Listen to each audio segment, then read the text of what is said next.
जय हिंद दोस्तों। यूपीएसआई का 9500 वैकेंसी क्लियर हो चुकी है। जल्द ही इसकी ऑनलाइन प्रक्रिया भी शुरू हो जाएगी। इसको देखते हुए हमारा ये जो क्लास है ये भी निरंतर हर सब्जेक्ट का चल रहा है। इसे आप देखिए। और हिंदी का आज हम लोग बात करेंगे हिंदी के जो टॉपिक की। तो टॉपिक है हिंदी के इतिहास की, यानी हिंदी साहित्य के इतिहास की। इससे पहले मैंने एक वीडियो बनाया हुआ है, उसको भी देखिए, हिंदी इतिहास का, जिसमें मैंने कुछ चीजें बताई हुई हैं। आज हम लोग हिंदी के इतिहास के भाग 2 के बारे में बात करेंगे, जिसमें हम अपभ्रंश से निकली भाषाएं और उनसे जो बोलियां निकली उनके बारे में बात करेंगे, और वो किन किन क्षेत्रों में बोली जाती हैं इस पर चर्चा करेंगे। यूपीएसआई के मद्देनजर मैं आपको इस बात के लिए एकदम आश्वस्त करना चाहता हूं कि मेरे बीते कई वर्षों के अनुभव से मैंने बहुत सारे परीक्षाओं के लिए बच्चों को ऑफलाइन तैयार किया हुआ है। ऑनलाइन की क्लासेस भी हमारी शुरू हो गई है। मेरा अनुभव, मेरी जो क्लासेस हैं वो इस आधार पे होती हैं कि आपको मेरे सब्जेक्ट से ज्यादा नंबर मिल सके। और मैं आपको यह इस बात की पूरी गारंटी देता हूं कि हिंदी से मैं आपको यूपीएसआई के अंतर्गत ज्यादा से ज्यादा नंबर गेन कराऊंगा, और बहुत आसानी से। करना केवल आपको इतना है कि मुझसे जुड़ना है, मेरे वीडियो को देखना है। यूपीएसआई के अंतर्गत जितने भी प्रश्न आएंगे, मैं आपको इस बात के लिए भी विश्वास दिलाता हूं कि वे सारे प्रश्न मेरे पढ़ाए हुए टॉपिक के अंदर के ही होंगे। यानी कहीं ना कहीं मैं उसको पढ़ाया होऊंगा और वही टॉपिक आपको प्रश्न पत्र में मिलेंगे। यदि आप हमसे जुड़े हैं प्रश्न पत्र, फिर उसके बाद अगर आप पेपर दे रहे हैं, तो मैं बता रहा हूं आपको कि हिंदी का पेपर देने में आपको एक अलग ही मजा आएगा। लेकिन यदि वीडियो को अंडर एस्टिमेट करते हैं, इसको ध्यान नहीं देते, हल्के में लेते हैं, तो ऐसी स्थिति में आप मुझे पेपर में जरूर याद कीजिएगा कि काश मैं सर की क्लास कर लिया होता। तो मैं आपके सपनों को साकार करने के लिए आपके हिंदी के ये जो टॉपिक्स हैं, जो सिलेबस हैं, उसको मैं बहुत आसानी से, बहुत सरलता से, बहुत संक्षिप्त करके जो है कि आपको सॉल्व कराऊंगा और पूरा हिंदी आपके दिमाग में बैठा दूंगा। तो हिंदी के जो प्रश्न पत्र होंगे उसमें आप कहीं भी रुकेंगे नहीं, आपका पेन चलता ही रहेगा। आपके नंबर, हिंदी से जुड़े हुए जो नंबर होंगे वे बढ़ते ही रहेंगे। तो आइए शुरू करते हैं हिंदी साहित्य के इतिहास के भाग 2 के बारे में। तो आज हम लोग चर्चा करेंगे कि अपभ्रंश से कौन कौन से अपभ्रंश निकले, और उनसे कौन कौन सी भाषाएं निकली, और कौन सी बोलियां निकली, और वो कहाँ कहाँ बोली जाती है, किन किन क्षेत्रों में बोली जाती है। क्योंकि इस पे बहुत सारे आधारित प्रश्न आपको पिछले कई सालों में हिंदी के प्रश्न पत्रों में पूछे गए हैं। तो आइए चर्चा करते हैं। तो सबसे पहले अपभ्रंश से आधुनिक आर्य भाषाओं का विकास देखते हैं। अपभ्रंश से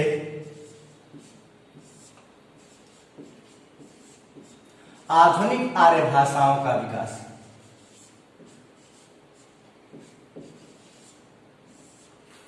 अपभ्रंश से कौन कौन सी आधुनिक भाषाएं निकली उसको जानेंगे। अपभ्रंश से आधुनिक आर्य भाषाओं का विकास।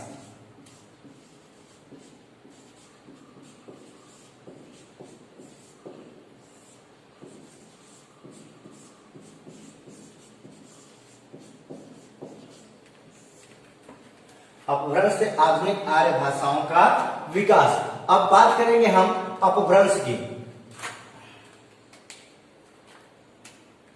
अपभ्रंश, मैंने पिछले वीडियो में भी अपभ्रंश के बारे में चर्चा किया है, आप उस वीडियो को भी देख लीजिएगा। अपभ्रंश, अपभ्रंश देखिए कौन कौन से अपभ्रंश निकले। तो सौरसेनी अपभ्रंश, सौरसेनी अपभ्रंश, इसके बाद पैसाची अपभ्रंश, पैसाची अपभ्रंश, इसके बाद आपका ब्रांचड़, इसके बाद मागधी, मागधी, महाराष्ट्री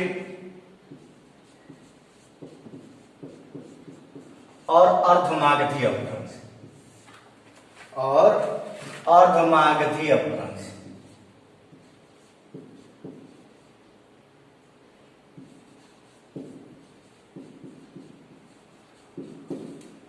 अर्धमागधी अपभ्रंश, ये अपभ्रंश है सौरसैनी अपभ्रंश, पैसाची अपभ्रंश, ब्रांचर, मागधी, महाराष्ट्री और अर्धमागधी अपभ्रंश। अब इनसे देखिए कौन कौन सी भाषाएं निकली। तो सौरसैनी से पश्चिमी हिंदी,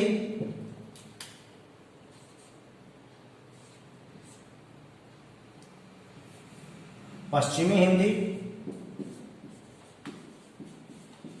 सौरसैनी से पश्चिमी हिंदी, राजस्थानी,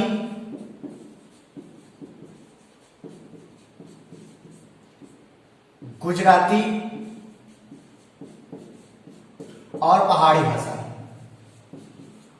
ये निकली है सौरसैनी अपभ्रंश से। इनके बारे में भी चर्चा करेंगे कि इनसे कौन कौन सी बोलियां निकली हैं, ठीक है। उसके बाद पैसाची अपभ्रंश से लहंदा और पंजाबी दो भाषाओं का जो है कि निर्माण हुआ है। लहंदा और पंजाबी, लहंदा और पंजाबी। इसके बाद ब्रांचर से आपका सिंधी भाषा निकली है, ब्रांचर अपभ्रंश से सिंधी। मागधी से आपका बिहारी, बंगला, उड़िया और असमिया।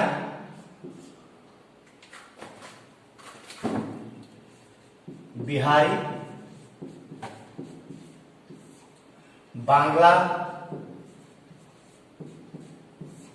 उड़िया और असमिया।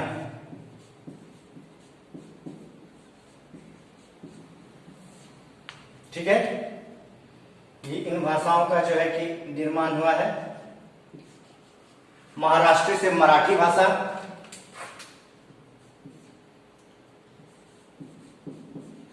और अर्धमागधी अपभ्रंश से पूर्वी हिंदी का विकास। अर्धमागधी अपभ्रंश से आपका पूर्वी हिंदी का विकास हुआ है दोस्तों। पूर्वी हिंदी के अंतर्गत अवधी, बघेली और छत्तीसगढ़ी भाषा का विकास हुआ है। पूर्वी हिंदी, इसके अंतर्गत अवधी, बघेली और छत्तीसगढ़ी भाषा का जो है कि विकास हुआ है। ठीक है, तो ये आपका भाषा हुआ।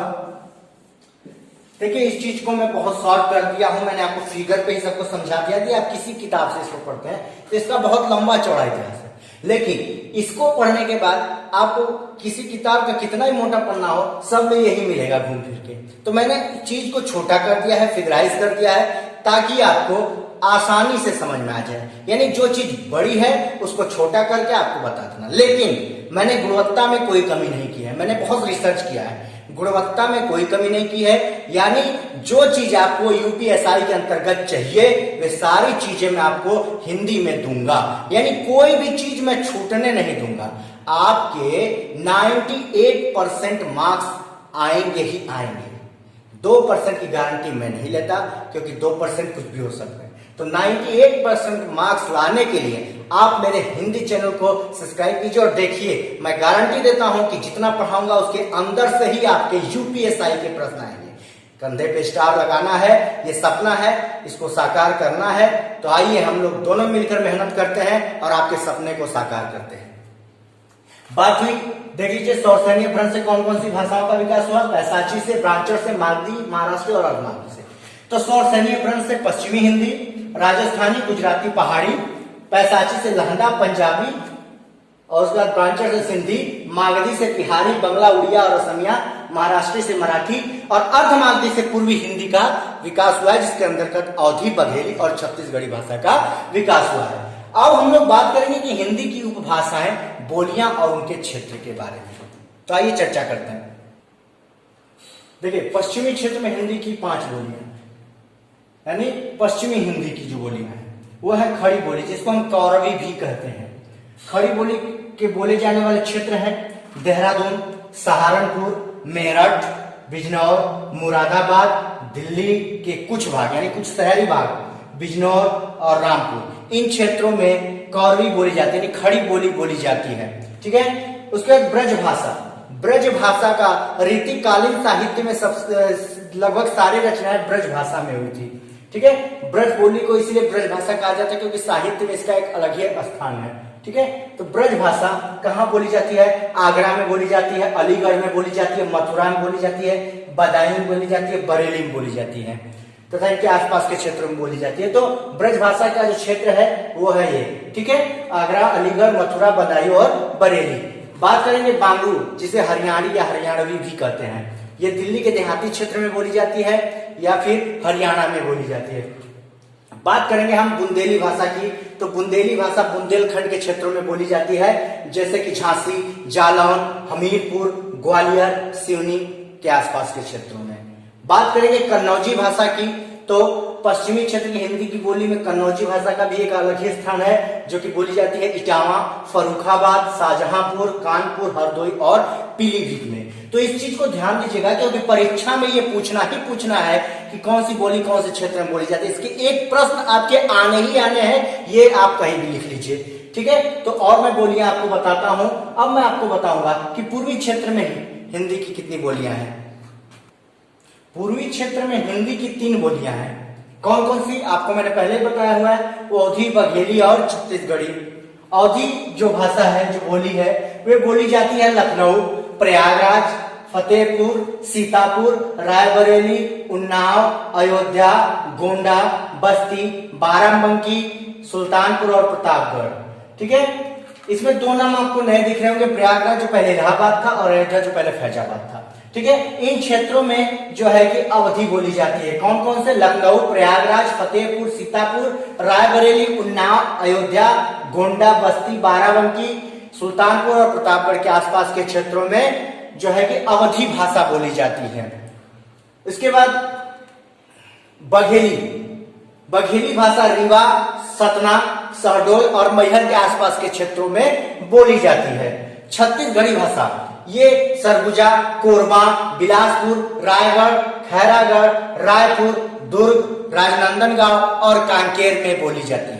यानी जो पूर्वी क्षेत्र में हिंदी की 3 बोलियां हैं, ये बोलियां आप देख लीजिए किस किस क्षेत्रों में बोली जाती है, परीक्षा की दृष्टि से भी बहुत महत्वपूर्ण है। ठीक है, तो आइए आगे चलते हैं। अब देखते हैं हम लोग कि राजस्थानी क्षेत्र में हिंदी की 4 बोलियां कौन कौन सी है। राजस्थानी क्षेत्र में हिंदी की 4 बोलियां हैं। कौन कौन सी हैं?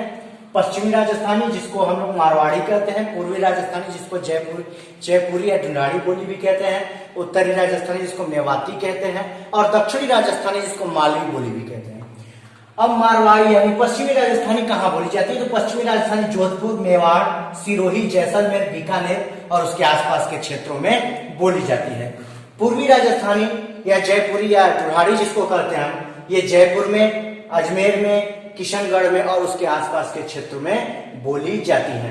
उत्तरी राजस्थानी जिसे हम मेवाती कहते हैं, ये गुड़गांव, भरतपुर और अलवर और उसके आसपास के क्षेत्रों में बोली जाती है। दक्षिणी राजस्थानी जिसको मालवी कहते हैं, इंदौर, उज्जैन, देवास, रतलाम, भोपाल और होशंगाबाद और इनके आसपास के क्षेत्रों में बोली जाती हैं। तो ये बोलियां हैं जो कहां कहां बोली जाती हैं, ये हम लोग देखते हैं। तो पश्चिमी राजस्थानी देख लीजिए, जोधपुर, मेवाड़, सिरोही, जैसलमेर, बीकानेर। पूर्वी राजस्थानी जयपुर, अजमेर, किशनगढ़। उत्तरी राजस्थानी गुड़गांव, भरतपुर, अलवर। दक्षिणी राजस्थानी इंदौर, उज्जैन, देवास, रतलाम, भोपाल और होशंगाबाद। इसको ध्यान से देख लीजिए, बहुत इंपॉर्टेंट चीजें मैं अभी पढ़ा रहा हूं, इसको ध्यान देना आपके लिए बहुत जरूरी, क्योंकि पेपर में कहीं ना कहीं आएंगे। जो मैं अभी क्षेत्रों के बारे में और बोलियों के बारे में पढ़ा रहा हूं, तो इनमें से कहीं ना कहीं एक क्वेश्चन पेपर में आपके जरूर देगा। ठीक है, आइए अब देखते हैं कि पहाड़ी क्षेत्र में हिंदी की 2 बोलियां कौन कौन सी हैं। पहाड़ी क्षेत्र की 2 बोलियां हैं, पश्चिमी पहाड़ी और मध्यवर्ती पहाड़ी। पश्चिमी पहाड़ी जो बोली है, बोली जाती है जौनसार, सिरमौर, शिमला, मंडी, चंबा और उसके आसपास के क्षेत्र में, यानी हिमाचल प्रदेश के अंतर्गत बोली जाती है ये बोलियां। मध्यवर्ती पहाड़ी के अंतर्गत जो बोलियां आती हैं, ये गढ़वाली और कुमाऊनी, ये 2 यानी गढ़वाल और कुमाऊं क्षेत्र हैं जो उत्तराखंड में है,